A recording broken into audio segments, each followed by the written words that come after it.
महाराष्ट्रातील प्रत्येक अपडेट जाणून घेण्यासाठी आजच मेट्रो रायगडच्या सोशल मीडिया प्लॅटफॉर्मला लाईक, फॉलो आणि सबस्क्राईब करा.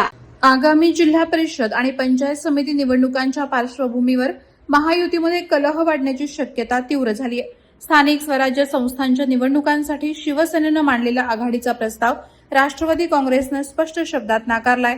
जिल्ह्यात राष्ट्रवादी काँग्रेस शिवसेनेसोबत जाण्याच्या मनस्थितीत नसल्याचे संकेत राष्ट्रवादी काँग्रेसचे प्रदेशाध्यक्ष सुनील तटकरे यांनी दिले.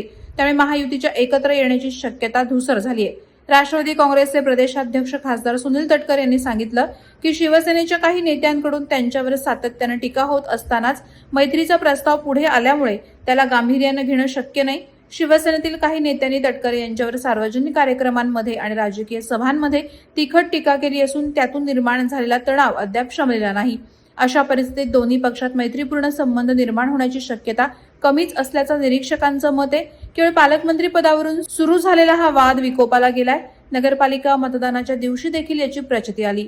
महाडमध्ये मतदानादरम्यान शिवसेना आणि राष्ट्रवादी काँग्रेस कार्यकर्त्यांमध्ये झालेला राडा सर्वांनी पाहिलाय. महायुतीतील अंतर्गत नाराजी आणि परस्पर टीकेमुळे स्थानिक पातळीवरील राजकीय वातावरण चांगलंच ढवळून निघालंय. येत्या काही दिवसात निवडणुकीची रणधुमाळी सुरू होताच या वादाला आणखी ऊत येण्याची शक्यता वर्तवली जाते. Subscribe now and press the bell icon. Never miss an update.